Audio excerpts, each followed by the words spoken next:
3 days, that's all it took to create 51,000 casualties and determine the fate of a nation. In early July 1863, two massive armies collided in a small Pennsylvania town that most Americans had never heard of. What happened there over 72 hours would become the bloodiest battle ever fought in the Western Hemisphere. A clash so devastating that the stench of death reached Washington, D.C., 80 miles away. This is the story of Gettysburg, where 12,500 men marched across an open field into withering fire, where a college professor from Maine made a split-second decision that saved the Union, and where the Confederacy reached its absolute high-water mark before being thrown back forever. This isn't just a battle. This is the moment the Civil War changed direction, and with it, the entire trajectory of American history.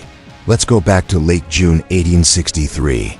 When 75,000 Confederate soldiers were marching north, and nobody knew where they'd stop. By the summer of 1863, the American Civil War had been raging for over 2 years, and neither side could claim a decisive advantage. In the East, Robert E. Lee's Army of Northern Virginia had won stunning victories at Second Manassas, Fredericksburg, and most recently at Chancellorsville in May. Lee had established a reputation as perhaps the finest battlefield commander America had ever produced. His victories weren't just tactical. They were psychological hammers that demoralized the Union and their commanders. But victories alone don't win wars. The Confederacy was bleeding. Its agricultural economy couldn't match Northern industrial production.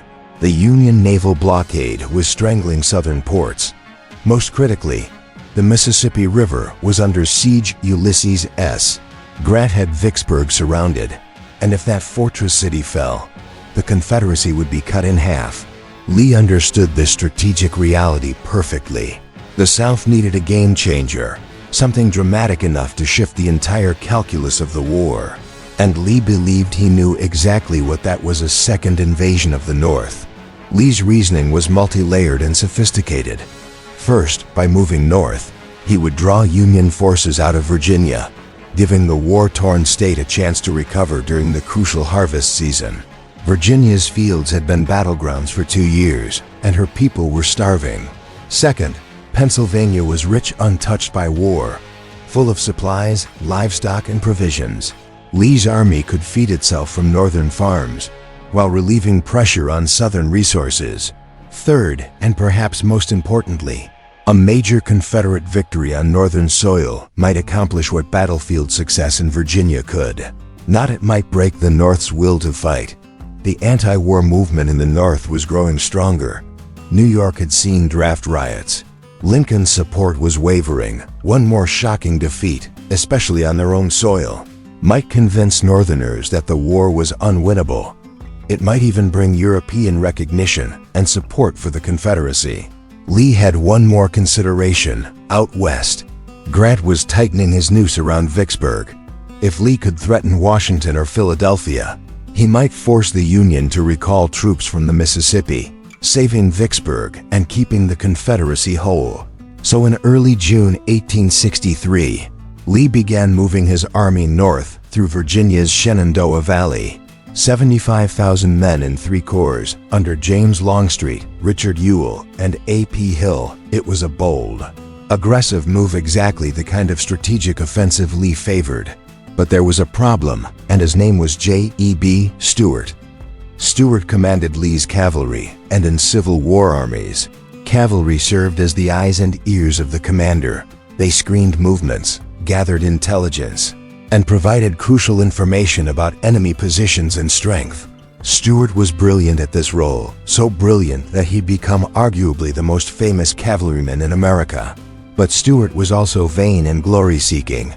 As Lee's army moved north, Stuart asked permission to conduct a raid around the Union Army, a dramatic, attention-grabbing maneuver that would embarrass the Federals and capture supplies.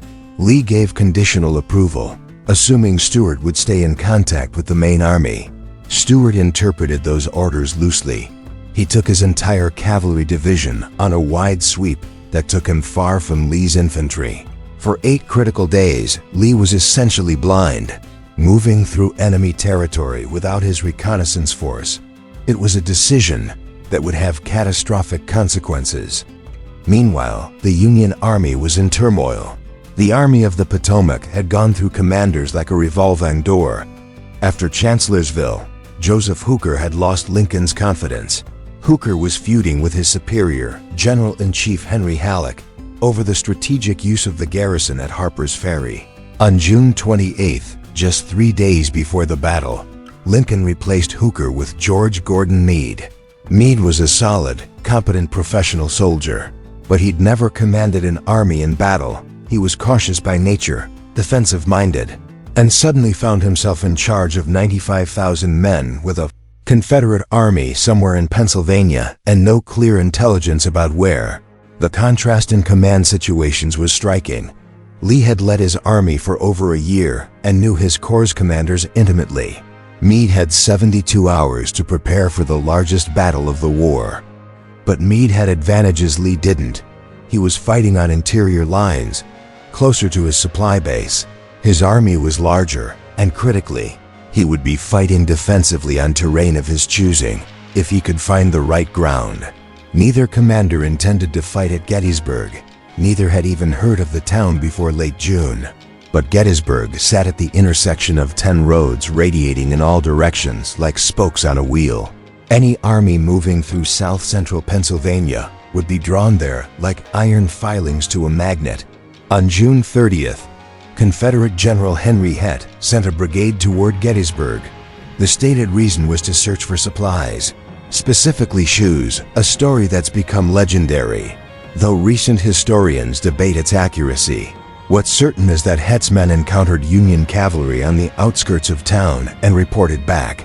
That Union cavalry belonged to John Buford, one of the Army of the Potomac's most capable officers. Buford immediately recognized what Hett apparently didn't: the strategic value of the high ground around Gettysburg. South and east of town ran a line of ridges: Cemetery Hill, Cemetery Ridge, and Culp's Hill. Whoever held that high ground would have a nearly unassailable defensive position. Buford had 2 brigades, about 2,800 men. Hett had a full division, roughly 7,500 infantry. Buford knew that if Confederate infantry occupied those ridges before Union infantry could arrive, the Army of the Potomac would be forced to attack uphill, exactly what Lee wanted. So Buford made a critical decision. His men would hold the ridges west of town, McPherson's Ridge and Seminary Ridge, and fight a delaying action. They would buy time for Union infantry to arrive and occupy the crucial high ground to the south. Buford deployed his cavalrymen in a defense-in-depth arrangement. 3 lines stretched across the western approaches. His troopers carried Spencer repeating carbine 7-shot weapons that gave them tremendous firepower for their numbers. They'd fight dismounted, using their mobility to shift position and their firepower to slow the Confederate advance. As the sun set on June 30th, Buford climbed into the cupola of the Lutheran Theological Seminary and looked west toward the ridges where he'd positioned his men. Somewhere out there in the darkness, tens of thousands of Confederate soldiers were preparing to march. Buford turned to one of his officers and said something prophetic: "The enemy will attack you in the morning, and they will come booming 3 deep. You will have to fight like the devil until supports arrive."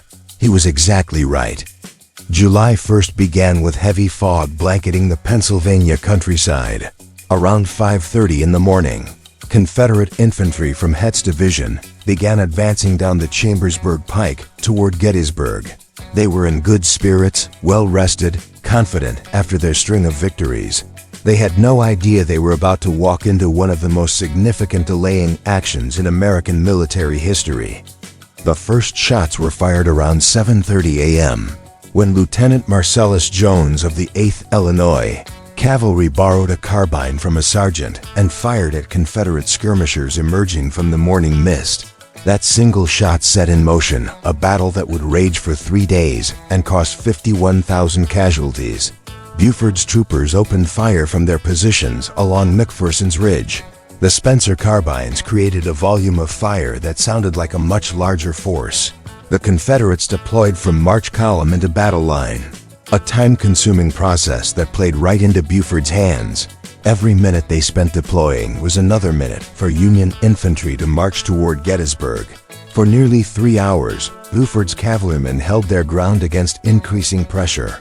They fell back from ridge to ridge, firing, withdrawing, reforming, repeating the process. It was textbook delaying tactics, and it was working. By mid-morning, Head had committed most of his division. He was frustrated by the stubborn resistance and convinced a significant Union infantry force must be present. His frustration was about to be justified, because at around 10:30, the leading elements of the Union First Corps came into view. Major General John Reynolds commanded the Union First Corps, and he was exactly the kind of aggressive, capable officer the Army of the Potomac needed. When Reynolds crested the ridge and saw Buford's cavalrymen fighting desperately to hold their position, he immediately grasped the situation. He galloped forward to Buford and asked a simple question. "What's the matter, John?" Buford's reply was equally direct. "The devil's to pay." Reynolds made an instant decision. His corps would deploy and hold this position, while sending urgent messages to Meade to bring up the rest of the army. This was defensible ground, and they would make the Confederates pay for it. Reynolds personally directed the First Corps into position, riding among his troops to position them effectively. His leading division under James Wadsworth spread out along McPherson's Ridge, extending Buford's line and giving the cavalry some relief. The famous Iron Brigade tough Midwestern troops in distinctive black hats took position in Herbst Woods on the left of the line. It was textbook command presence. Reynolds was everywhere, directing, encouraging, making sure his men knew exactly what they were fighting for. But at approximately 10:50 a.m., as Reynolds turned in his saddle to direct the 2nd Wisconsin Infantry forward, a Confederate sharpshooter's bullet struck him in the back of the head. John Reynolds fell from his horse, dead before he hit the ground. The loss of Reynolds was a body blow to the Union cause. He was arguably the best corps commander in the Army of the Potomac, the man many thought should have received command instead of Meade. His death left the First Corps without its leader at the moment it needed him most. Command passed to Abner Doubleday, a solid but unspectacular officer who would spend the rest of the day trying to hold together an increasingly desperate situation. The fighting around McPherson's Ridge and Herbst Woods became savage. The Iron Brigade lived up to its reputation, trading volleys with Confederate infantry at ranges so close that men could see each other's faces. In the woods, visibility dropped to just yards. Soldiers fired at muzzle flashes and the shadows of moving men. The Confederates had numerical superiority and kept feeding fresh brigades into the fight. The Union line bent but didn't break. For 3 hours, roughly from 11 a.m. to 2 p.m., the battle seesawed back and forth across the same few hundred yards of ridge and woodland. The casualties were appalling. The 2nd Wisconsin lost 233 out of 302 men, a 77% casualty rate. The 24th Michigan lost 363 out of 496. These weren't just numbers. These were entire communities from Wisconsin and Michigan being obliterated in Pennsylvania wheat fields. But the sacrifice had a purpose. Every hour the First Corps held was another hour for the rest of the Union Army to concentrate. The 11th Corps under Oliver Howard arrived around 1 p.m. and deployed north of town, extending the Union line into a shape like an inverted fishhook. More importantly, Howard immediately recognized the importance of Cemetery Hill to the south and sent a division to occupy it. That decision would prove crucial because the tactical situation was about to change dramatically. Around 2:30 p.m., Confederate troops appeared north of Gettysburg. These were elements of Richard Ewell's 2nd Corps, formerly commanded by the legendary Stonewall Jackson until his death at Chancellorsville. Ewell's 30,000 men had been marching south after raiding into Pennsylvania as far as Carlisle. Now they were converging on Gettysburg from the north, just as Lee was attacking from the west. The Union 11th Corps suddenly found itself fighting in two directions. This was the same corps that had been routed by Jackson's flank attack at Chancellorsville 2 months earlier. Many of the soldiers were German immigrants, fighting for their adopted country, but still learning its language. They'd been called cowards after Chancellorsville unfairly, as they'd been hit by a surprise attack on an undefended flank. Now they were about to face the same kind of pressure. The Confederates smelled victory. They had the Union forces outnumbered and outflanked. Lee himself arrived on the battlefield around 2:30 and immediately ordered a general assault. The full weight of two Confederate corps, roughly 30,000 men, crashed into about 20,000. Union troops defending an ever-lengthening line. The Union position was mathematically untenable. You can't defend everywhere when you're outnumbered, and gaps began appearing in the line. Confederate troops poured through these openings. By 4 p.m., the Union line was collapsing. The Union retreat through Gettysburg was chaos. 20,000 men tried to funnel through the narrow streets of a small town, while Confederate infantry pursued them. Soldiers ran through alleys, yards, gardens. Some took shelter in houses and basements. Many were captured. But even in retreat, the Union forces maintained some cohesion. Officers directed their men towards Cemetery Hill, the high ground south of town that Howard had wisely occupied. Artillerists set up guns on the hill and fired into pursuing Confederate troops, slowing their advance. Buford's cavalry, which had started the day's fighting, now covered the retreat, buying precious minutes. By 6 p.m., roughly 20,000 Union soldiers had rallied on Cemetery Hill and adjacent Culp's Hill. They'd lost 5,000 men killed, wounded, or captured during the day's fighting. They were exhausted, disorganized, and demoralized, but they held the high ground. And that's when Robert E. Lee made one of the most debated decisions in American military history. Lee could see Union forces gathering on Cemetery Hill. He could also see they were disorganized and shaken. His troops had driven them from the field. Momentum was entirely with the Confederacy. If he could seize Cemetery Hill now, before the Union Army fully concentrated, he might destroy Meade's army piecemeal and win the war. Lee sent an order to Richard Ewell: take Cemetery Hill if practicable. Those two words, if practicable, have been analyzed by historians for over 150 years. Stonewall Jackson, Ewell's predecessor, would have attacked immediately. Jackson lived by the maxim mystify, mislead, and surprise, and he never gave his enemies time to recover. Ewell was different, more cautious, more methodical, less comfortable with aggressive independent action. Ewell looked at Cemetery Hill through his field glasses. He could see Union artillery being positioned. He could see infantry digging in. His own troops had been fighting all day and were scattered through the town. He had no clear intelligence about Union strength on the hill, and Lee's order was discretionary, if practicable. Ewell decided it wasn't practicable. His troops did not attack. This decision would haunt Confederate veterans for generations. They called it the lost opportunity, the moment when Gettysburg might have been won. Ewell would spend the rest of his life defending his choice, arguing that an attack would have been suicidal. But the question remains, what if he had attacked? What if those 30,000 fresh Confederate troops had stormed Cemetery Hill at 6 p.m. on July 1st when only 10,000 exhausted Union soldiers defended it? We'll never know, because Ewell didn't attack. And with every hour that passed, more Union troops arrived and the position grew stronger. George Gordon Meade arrived at Gettysburg around midnight on July 1st. He'd been in command for just 4 days. He'd never wanted the position. He'd told Lincoln the appointment was probably a mistake. Now he rode through the darkness to find his army scattered across ridges and hills after a day of heavy fighting.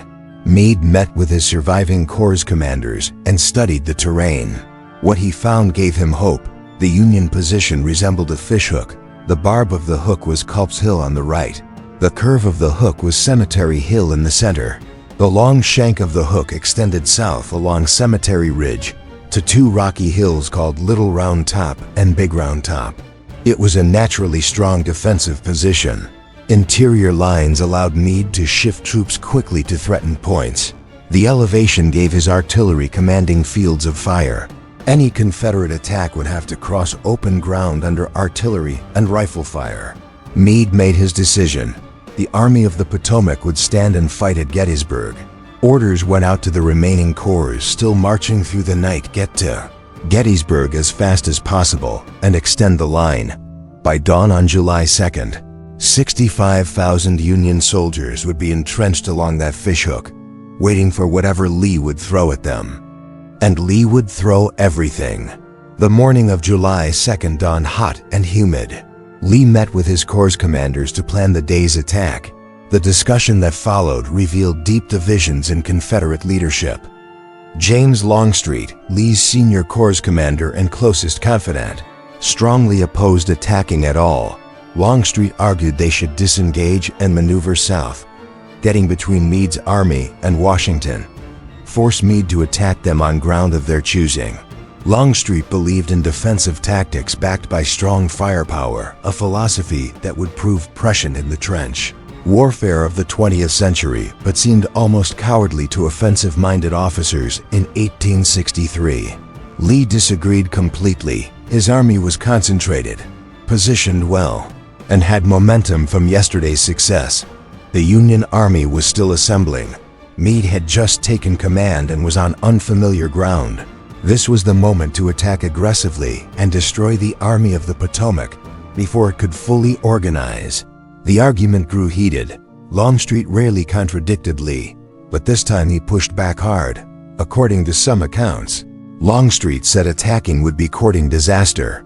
Lee's response would become one of the most famous quotes of the battle. "The enemy is there, and I am going to strike him." Lee laid out his plan. Longstreet would attack the Union left flank, rolling up Cemetery Ridge from south to north. Ewell would create a diversion on the Union right at Culp's Hill, AP. Hill would hold the center and exploit any breakthrough.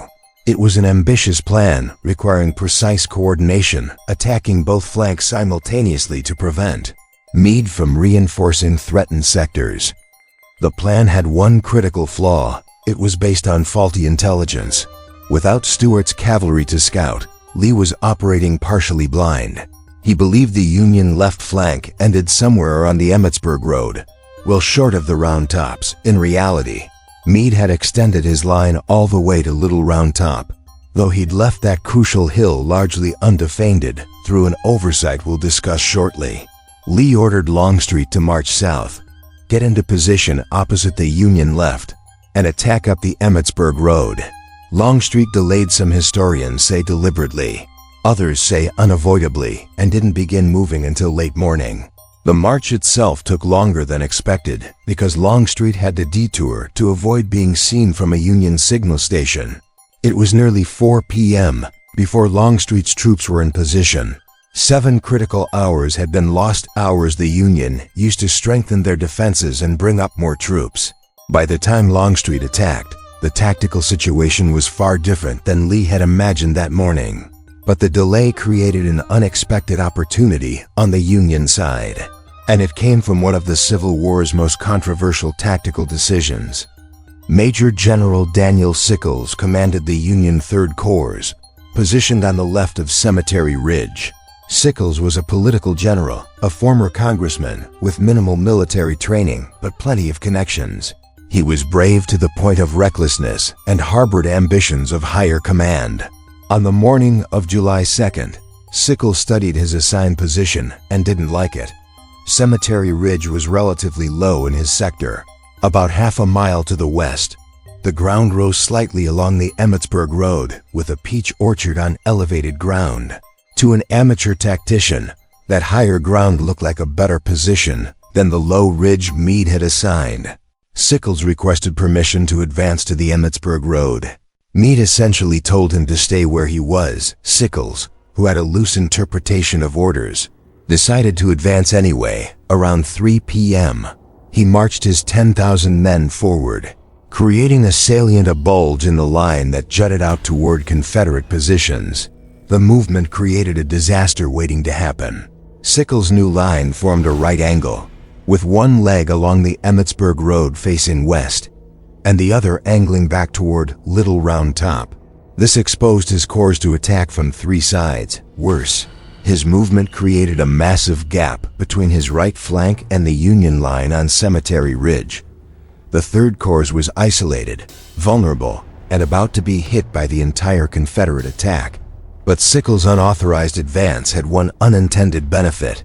By moving forward, he occupied ground that Longstreet was planning to use for his attack.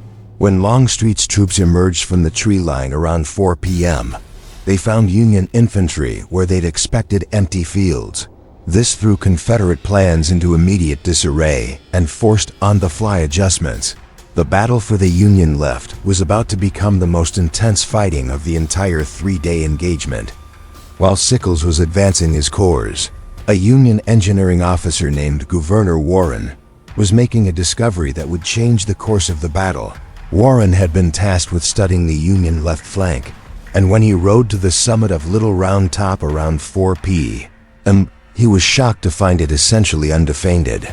Little Round Top was the anchor of the entire Union line, 150 feet high, strewn with boulders that provided natural fortifications. It dominated the southern end of the battlefield. Artillery placed on its summit could enfilade the entire length of Cemetery Ridge, could fire lengthwise down the Union line.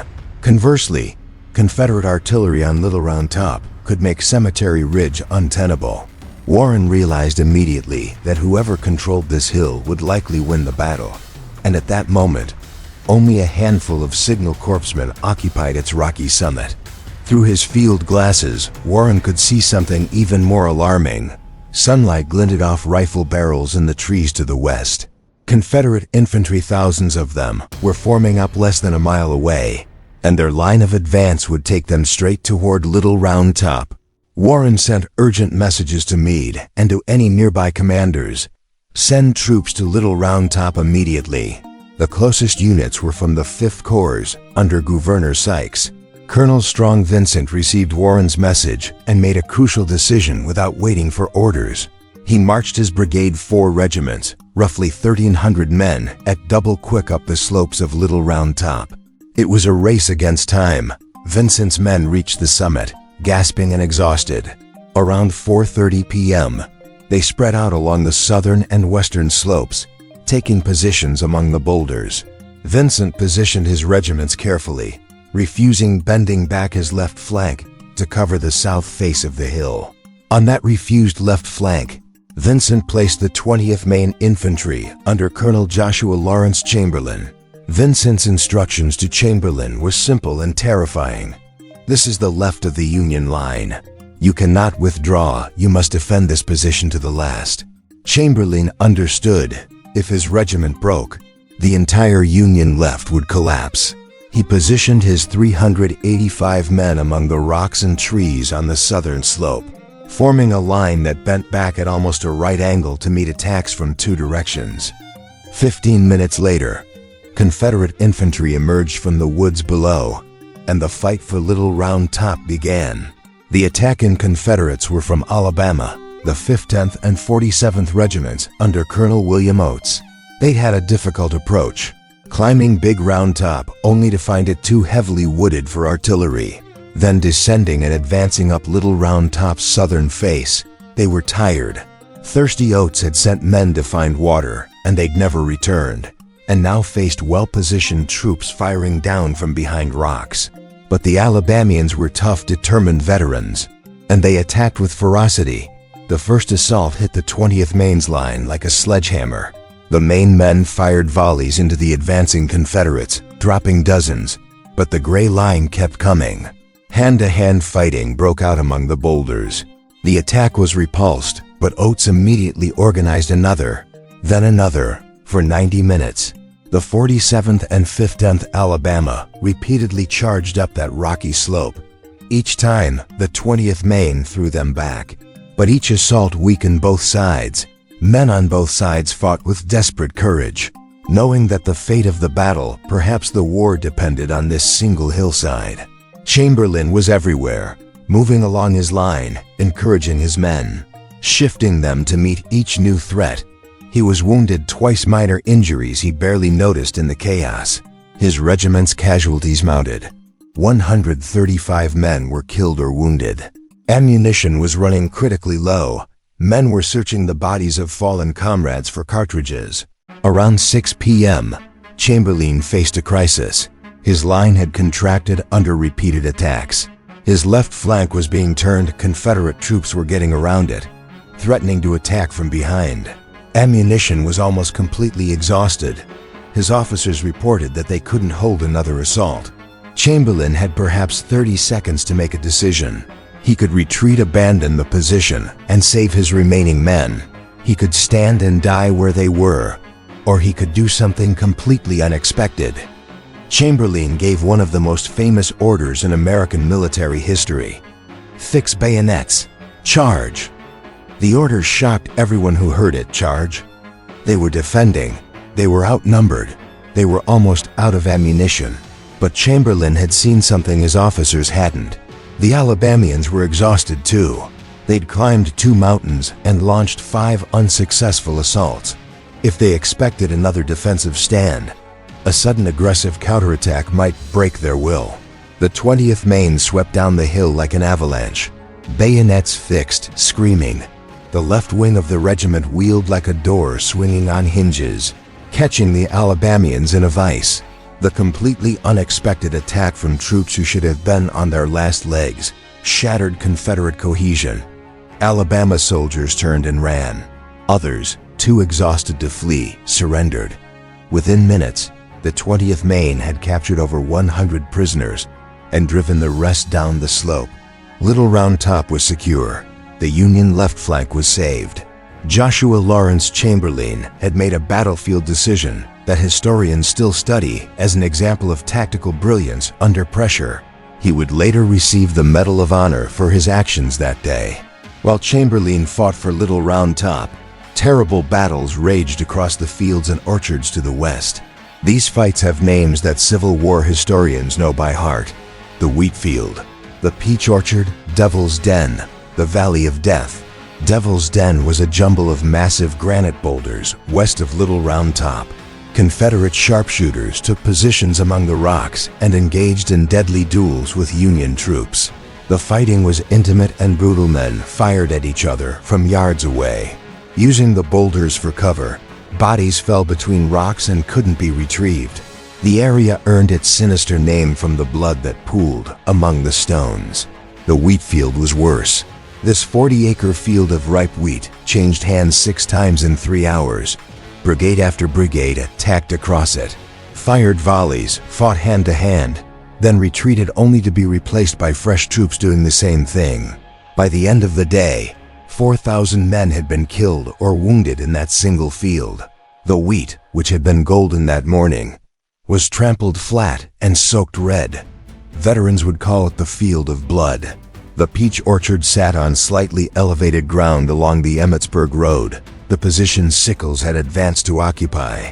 Confederate artillery concentrated fire on this position, while infantry attacked from 2 directions. General Sickles himself was struck by a cannonball that shattered his right leg. He was carried from the field smoking a cigar to show his men he wasn't badly hurt. But the leg had to be amputated.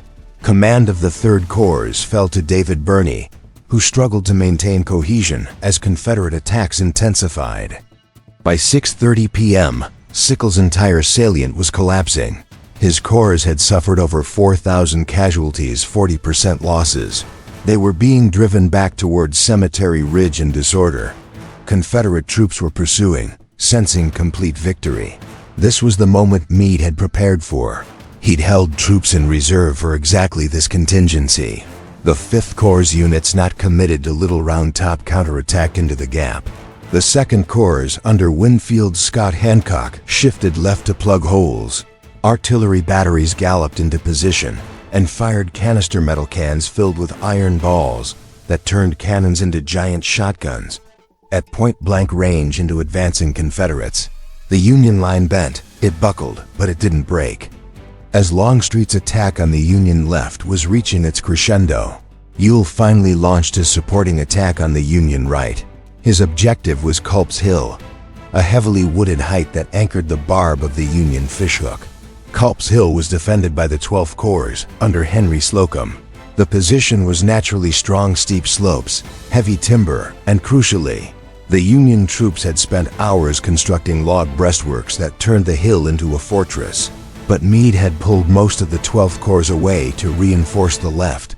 leaving only a single brigade to defend Culp's Hill. Ewell's attack began around 7 p.m., just as the sun was setting. Confederate troops advanced up the wooded slopes in gathering darkness. The fighting was confused and chaotic. Units became separated in the forest. Men fired at sounds and muzzle flashes, often unable to see their targets. The Confederates managed to occupy some of the abandoned Union breastworks on the lower slopes of Culp's Hill, giving them a toehold on this crucial position. But they couldn't push further. The remaining Union brigade, reinforced by artillery, held the summit through the darkness. Simultaneously, Confederate troops attacked East Cemetery Hill, targeting the Union artillery positions there. Louisiana troops from General Harry Hayes' brigade made a spectacular night assault, storming up the hill and actually reaching the Union gun positions. For a few minutes, they held the crest, fighting hand-to-hand with Union artillerists and infantry. But darkness worked against the attackers. Reinforcements couldn't find the breakthrough in the confusion. A Union counterattack drove the Louisianans back down the hill. By 9 p.m., the assault had been repulsed. As darkness fell completely, the guns gradually fell silent. Both sides counted their losses and tried to understand what had happened.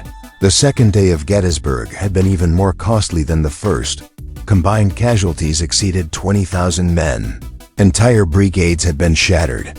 The ground from the Peach Orchard to Little Round Top was carpeted with bodies. Longstreet's grand assault had come agonizingly close to success, but ultimately failed.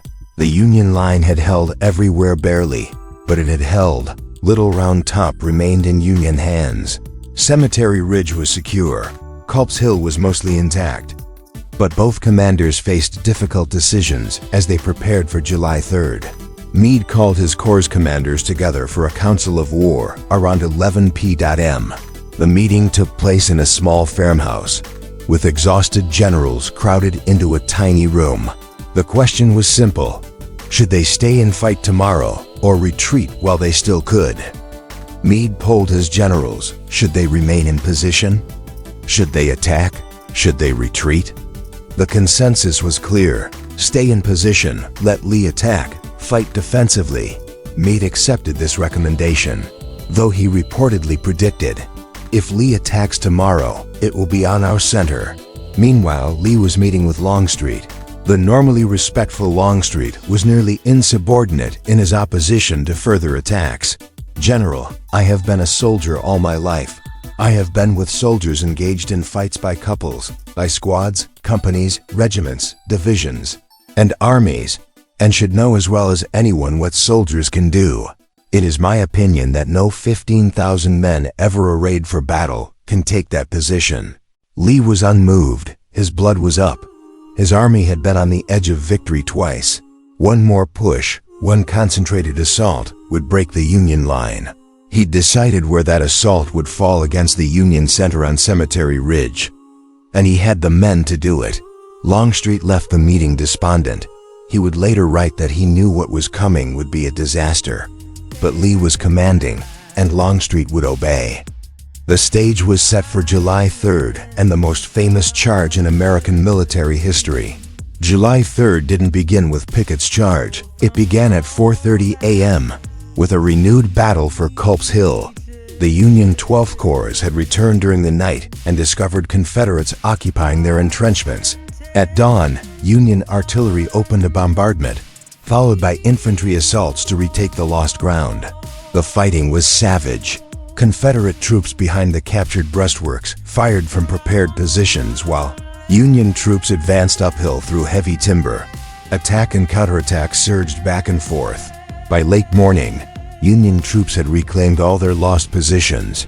Ewell's attack had accomplished nothing except adding 2,000 more casualties to the butcher's bill. But this preliminary fight was just a sideshow. Lee's main effort would come that afternoon, and the entire army knew it. Lee's plan for July 3rd was simple in concept, but extraordinarily demanding in execution. He would mass artillery, every gun he could bring to bear, and pound the Union center on Cemetery Ridge into submission.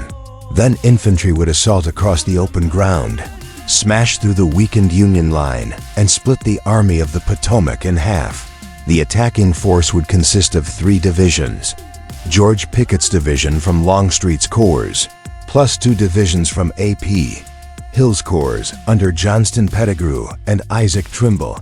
In total, about 12,500 men. They would form a front nearly a mile wide and advance across 3/4 of a mile of open ground toward a copse of trees on Cemetery Ridge that marked their objective. The preliminary bombardment would involve 150 to 170 artillery pieces, the largest concentration of cannon ever assembled on the American continent up to that time. Colonel Edward Porter Alexander, Longstreet's brilliant young artillery commander, would direct the barrage. Lee's plan assumed several things. First, that his artillery could actually suppress the Union guns and demoralize the infantry defending Cemetery Ridge. Second, that 12,500 men could cross open ground under fire and maintain cohesion. Third, that once they reached Cemetery Ridge, they could break through and exploit the breakthrough before Union reserves could counterattack. Every one of those assumptions was questionable, and Longstreet knew it. On the morning of July 3rd, Longstreet met privately with Alexander and essentially told him that the attack's success depended on the artillery preparation. If the guns couldn't silence the Union artillery, the infantry shouldn't advance. Alexander understood the weight being placed on his shoulders. He positioned his guns carefully along Seminary Ridge, massing them to achieve maximum effect. Union artillery officers across the valley were doing the same thing, placing 80 guns along Cemetery Ridge with clear fields of fire towards Seminary Ridge. Around 1 p.m., the signal was given. 2 Confederate guns fired in quick succession, the prearranged signal to commence firing. Then the entire Confederate line erupted, 150 guns firing as fast as crews could load them. The sound was beyond description, a continuous roar that could be heard in Pittsburgh, 150 miles away. The ground shook, buildings in Gettysburg trembled. Thick white smoke billowed across the battlefield. The Union artillery immediately responded. 80 guns returned fire, adding to the cacophony. For the next 90 minutes, the largest artillery duel in Western Hemisphere history raged across the fields of Gettysburg. The experience for soldiers on both sides was hellish. Men huddled behind whatever cover they could find while solid shot, explosive shells, and shrapnel screamed overhead. Trees were cut in half, fence rails splintered. Men were decapitated by passing cannonballs or torn apart by shell fragments. But the bombardment, for all its sound and fury, was less effective than Lee needed. Confederate gunners had a critical problem. They were firing at targets on elevated ground, and most of their shots flew too high. Round after round sailed over the Union infantry on Cemetery Ridge and landed in the rear areas, exploding among supply wagons, ambulances, and headquarters units, but leaving the frontline troops relatively untouched. The Union guns had better success, firing downhill into Confederate positions. But Brigadier General Henry Hunt, commanding Union artillery, made a controversial decision after about an hour. He ordered his batteries to cease fire to conserve ammunition for the infantry assault he knew was coming. The guns fell silent one by one. The Confederate artillerists noticed, so did Lee and Longstreet. The sudden absence of Union fire suggested their guns had been destroyed or their ammunition exhausted. It seemed to confirm that the bombardment had worked. Alexander sent Longstreet a message: "If you are coming at all, you must come immediately, or I cannot give you proper support." But the enemy's fire has not slackened materially, and there are still 18 guns firing from the cemetery. Longstreet couldn't bring himself to give the order verbally. According to accounts, he simply nodded. Alexander sent a note to Pickett: "For God's sake, come quick, or my ammunition will not let me support you properly."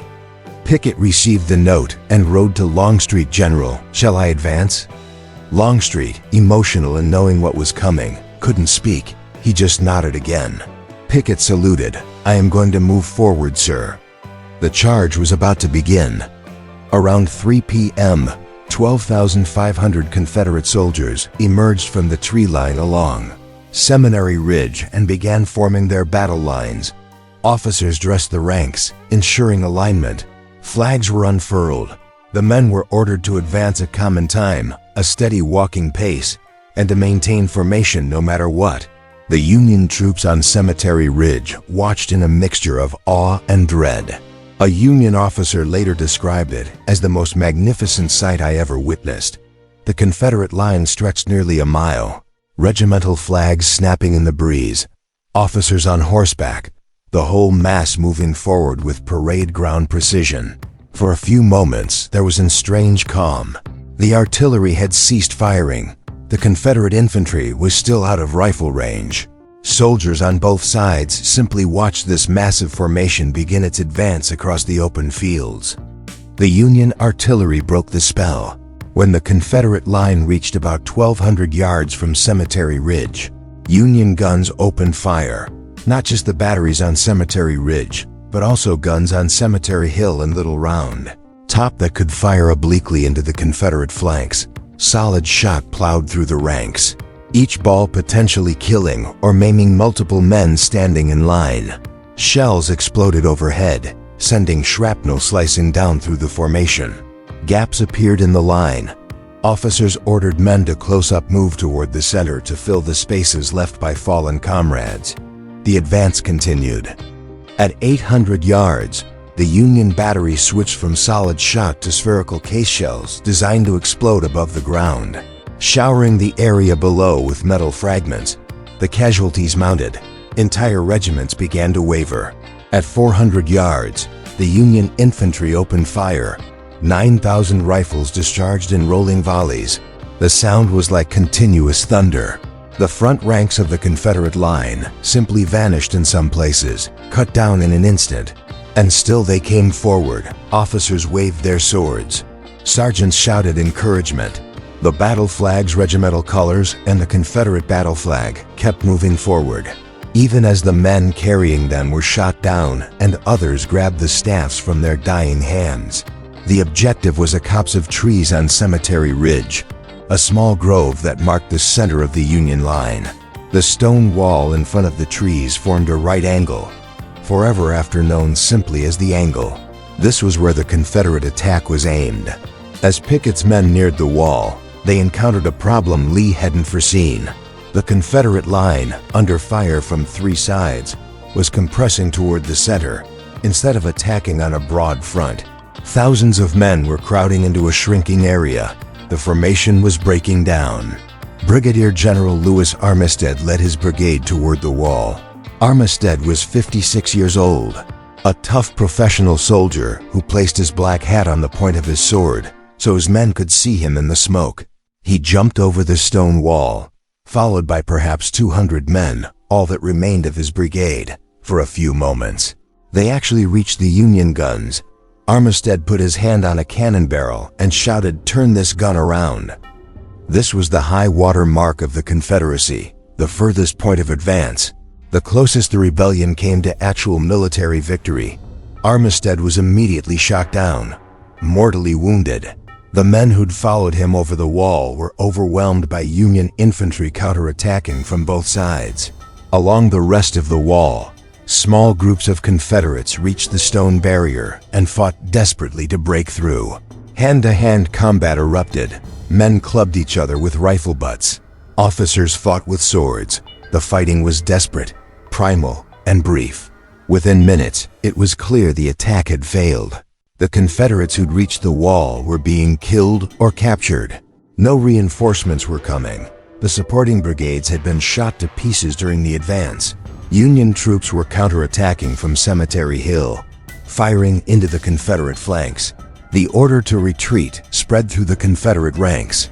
Some units maintained discipline, falling back in good order. Others simply broke and ran.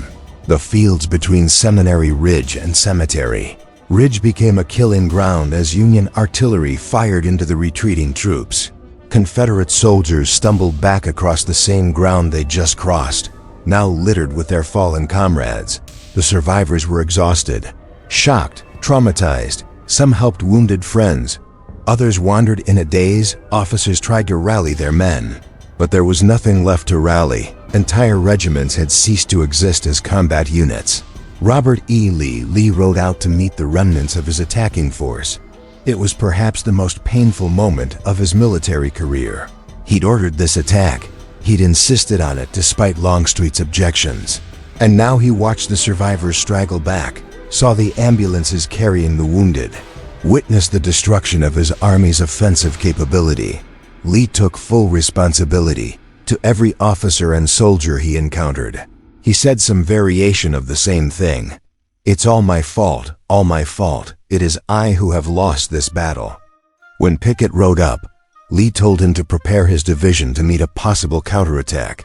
Pickett, emotional and devastated, reportedly replied, "General Lee, I have no division." It was true. Pickett's division had suffered over 50% casualties. Of the 3 brigade commanders, 1 was dead, 1 was captured, and 1 was wounded. Of the 15 regimental commanders, 14 were casualties. The division would never fight effectively again. Across the attacking force, the numbers were similarly devastating. Of 12,500 men who began the charge, fewer than half returned unharmed.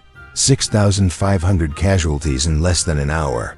15 regimental battle flags captured by Union forces. On Cemetery Ridge, Union soldiers cheered as the Confederates retreated. They'd won a clear, decisive victory.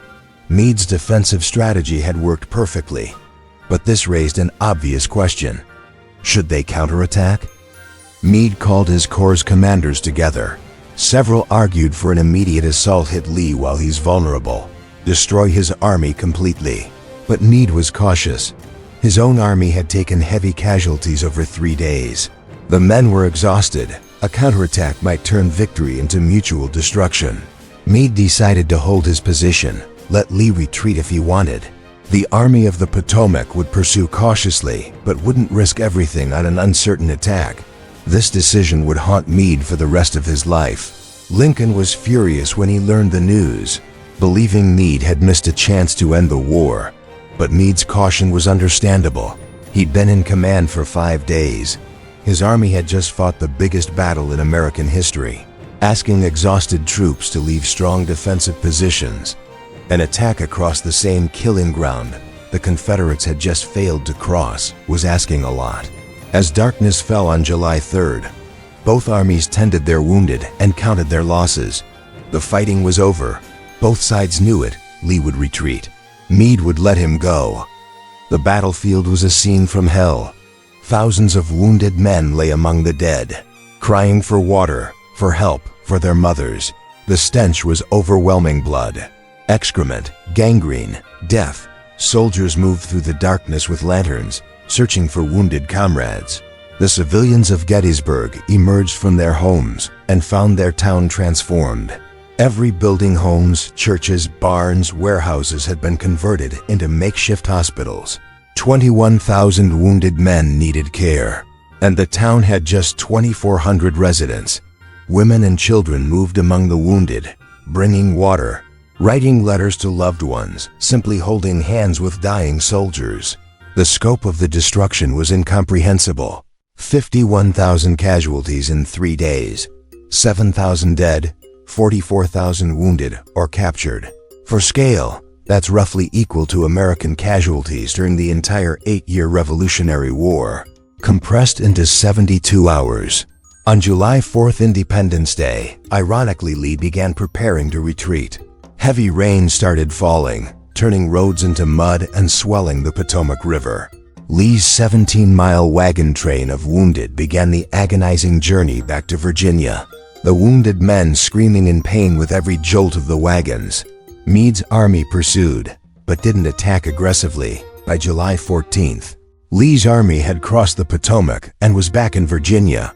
The retreat had cost additional casualties, but the Army of Northern Virginia survived intact. Abraham Lincoln was deeply disappointed. He'd hoped Meade would destroy Lee's army and end the war. Instead, Lee had escaped to fight another day.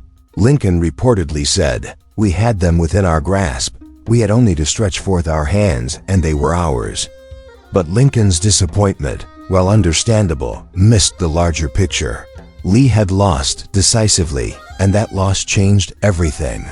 Gettysburg's effects rippled outward far beyond Pennsylvania. The battle occurred simultaneously with another crucial event on July 4th. The same day Lee began retreating. Vicksburg surrendered to Ulysses S. Grant after a 47-day siege. The Confederacy lost control of the Mississippi River, effectively cutting it in two. Together, Gettysburg and Vicksburg marked the turning point of the Civil War. The South would never again have the strength to mount a strategic offensive. From July 1863 forward, the Confederacy fought a defensive war, trying to hold territory rather than gain it. The loss had political consequences too. European powers, Britain and France particularly, had been considering recognizing the Confederacy. A major military victory on northern soil might have tipped that balance. Instead, Gettysburg demonstrated that the Confederacy couldn't win militarily, and European recognition became impossible. In the North, the victory strengthened Lincoln's political position. The anti-war movement, which had been gaining strength, lost momentum. Lincoln now had the political capital to push forward with the Emancipation Proclamation and to continue prosecuting the war. The immediate cost of Gettysburg was measured in human suffering on an unprecedented scale. The town of Gettysburg became one massive hospital. Every available structure housed wounded men. Surgeons worked around the clock, amputating shattered limbs, the standard treatment for gunshot wounds to arms and legs. Amputated limbs were stacked outside field hospitals like cordwood. The dead had to be buried quickly in the July heat. Initially, soldiers were buried in shallow graves where they fell, marked with crude wooden markers. Many weren't identified. They were simply recorded as unknown Confederate or unknown Union. The smell of death permeated everything. Locals reported the stench was unbearable for weeks. Dead horses, about 7,000 of them, decomposed in the summer heat. Adding to the horror, details of soldiers spent weeks burying the dead and burning horse carcasses. Disease followed combat.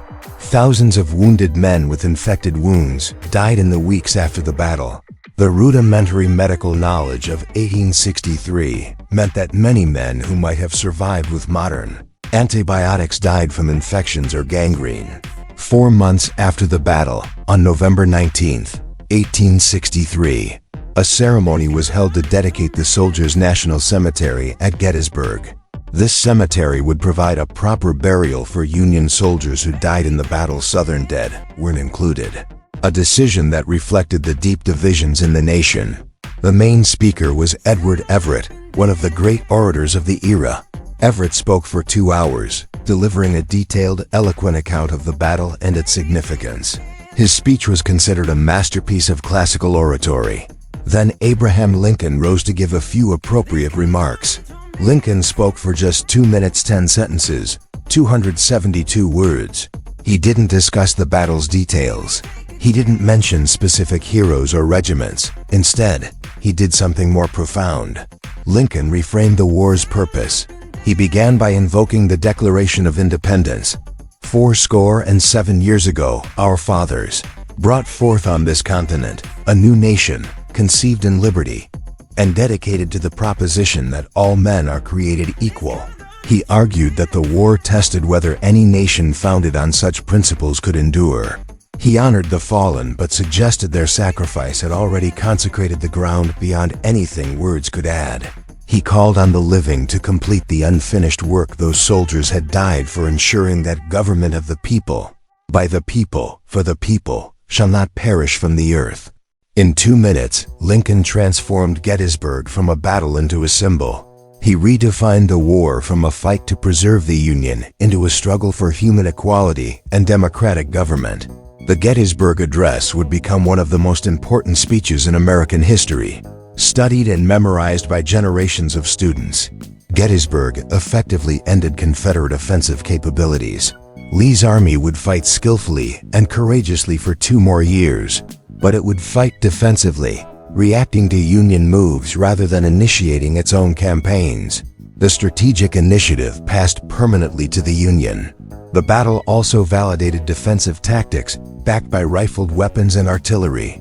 The lesson of Gettysburg, that infantry attacking across open ground against entrenched defenders with modern weapons, would suffer catastrophic casualties should have been obvious, but military leaders in Europe apparently didn't learn it. 50 years later, in World War I, the same tactical mistake would be repeated on an even more massive scale. For the individuals involved, Gettysburg cast long shadows. George Gordon. Meade remained in command of the Army of the Potomac, but never received the recognition he deserved for winning the battle. When Ulysses S. Grant became General-in-Chief in 1864, he accompanied Meade's army, and Meade's role was somewhat overshadowed.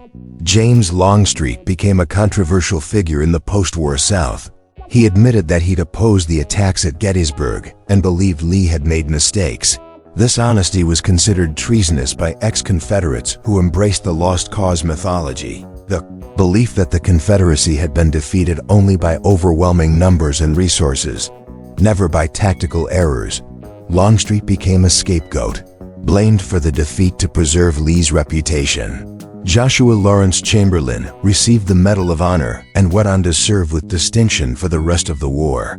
He was seriously wounded 6 times and was present at Appomattox when Lee surrendered.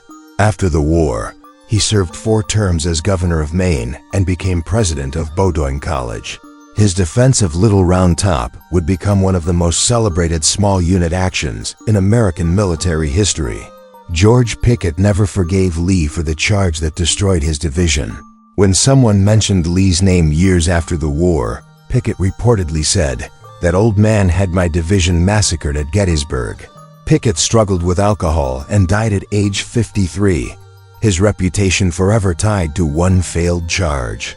Gettysburg National Military Park preserves the battlefield largely as it appeared in 1863. The park contains over 1,300 monuments and memorials, erected by veterans groups and state commissions in the decades after the war. Walking the battlefield today, you can still see Little Round Top's boulder-strewn slopes, still trace the route of Pickett's charge across open fields toward the copse of trees, still stand at the angle where Armistead fell. The battlefield has become contested ground in modern culture wars. Debates rage about Confederate monuments, about how the battle should be interpreted, about whose story should be told. These debates reflect ongoing American struggles with race, memory, and national identity. But whatever one's perspective, certain facts remain indisputable. Gettysburg was the largest battle fought in the Western Hemisphere. It produced the highest casualties of any battle in American history, and it marked the point where Confederate victory became mathematically, if not immediately, impossible. What can we learn from Gettysburg? The battle offers countless lessons in leadership, strategy, and tactics. We see how small decisions have enormous consequences. If Stuart had stayed in contact with Lee's army, the Confederates might have had better intelligence. If Ewell had attacked Cemetery Hill on the evening of July 1st, the entire battle might have been different. If Sickles had stayed in position, the fighting on July 2nd would have unfolded differently. We see the importance of terrain. The Union's defensive position along Cemetery Ridge was naturally strong, and Meade used it brilliantly. Lee's decision to attack that position, especially on July 3rd, was questionable at best. We see the limits of courage. The Confederate soldiers who marched across those fields on July 3rd were as brave as any soldiers in history. But courage alone couldn't overcome mathematics. 12,000 men attacking across open ground against entrenched defenders with modern weapons was suicide, no matter how bravely it was attempted. We see leadership under impossible pressure. Chamberlain's decision to charge down Little Round Top, Buford's determination to hold McPherson's Ridge, Warren's quick thinking about Little Round Top's importance. These weren't just tactical decisions. They were moments when individuals influenced the course of history through quick thinking and moral courage. Most importantly, we're reminded of the cost of division. 51,000 American casualties in 3 days. Young men from Maine and Minnesota and Wisconsin and New York, shooting young men from Virginia and Alabama and Georgia and North Carolina. Brothers, sometimes literally, killing each other over fundamental questions about what kind of nation America would be. Gettysburg didn't end the Civil War. The fighting would continue for nearly 2 more years. Robert E. Lee wouldn't surrender until April 1865 at Appomattox Courthouse. But Gettysburg ended Confederate hopes of winning independence through military victory. After Gettysburg, the question wasn't whether the Union would win, but how long it would take and how many more would die before that happened. The South would fight on with desperate courage, but it was fighting for survival, not victory. In the largest sense, Gettysburg was about the survival of democratic government. Lincoln framed it this way in his address. This was a test of whether a nation conceived in liberty and dedicated to equality could survive. The Union victory at Gettysburg meant that test would continue, that the experiment in self-government would go on. That doesn't mean all the consequences were positive, or that the victors were entirely right about everything. The Civil War didn't truly end discrimination or establish genuine equality. Those struggles would continue for another century and beyond. But Gettysburg ensured that those struggles would take place within a unified nation committed, at least in principle, to human equality. For the soldiers who fought there, Gettysburg remained the defining experience of their lives. Veterans from both sides would return to the battlefield for decades, trying to make sense of what they'd experienced, trying to explain to a new generation what it meant. In 1913, on the 50th anniversary of the battle, thousands of veterans returned for a grand reunion. These old men, in their 70s and 80s, walked the ground where they'd fought as young men. Confederate and Union veterans shook hands at the stone wall where they'd tried to kill each other. It was a moment of reconciliation, though not everyone could be reconciled, and not all wounds could heal. Today, Gettysburg remains the most famous battle in American history. It represents the turning point, the moment when the tide shifted. It's where the Confederacy reached its high-water mark and then receded. It's where Lincoln redefined American democracy in 2 minutes. It's where 51,000 men became casualties in 72 hours to decide fundamental questions about freedom, unity, and what America would become. The battle lasted 3 days. Its consequences will last as long as the United States exists. If you found this deep dive into Gettysburg valuable, there's more to explore. The Civil War represents one of the most critical periods in American history, full of dramatic battles, complex personalities, and decisions that still echo today. Consider the leadership lessons from this battle. Joshua Chamberlain's split-second decision to charge instead of retreat. John Buford's determination to hold ground until reinforcements arrived. George Meade's methodical defensive strategy. These weren't just military tactics. They were examples of how individuals respond under ultimate pressure. Or consider the strategic dimension. Why did Lee's aggressive strategy fail while Meade's defensive posture succeeded? How did terrain and technology interact to favor the defender?